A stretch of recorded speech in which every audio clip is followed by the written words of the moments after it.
Why are we looking at A-class properties so much right now? I can tell you why. They have performed super well in the past 18 months in our current portfolio.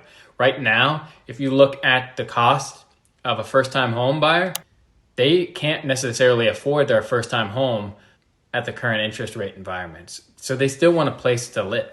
You also have corporate transplants in a lot of markets where they may not be there forever. They may be there 1, 2, or 3 years and then go back to their home city or go back to the next city.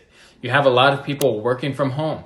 They want to have a nice place to work from home in their apartment as well. So you have high income earners that want to remain remote and they're working from home.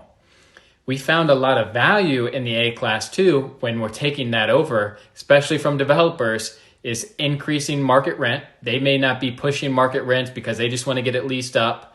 We found a lot of opportunity in increasing net operating income, adding things like carports, adding things like extra garages, storage units, and doing really nice touches. Smart thermostats, smart locks, upgrading the amenities. And these same types of residents, they will afford to pay for that. They will pay the extra to have a better place to live, a better community to go home to.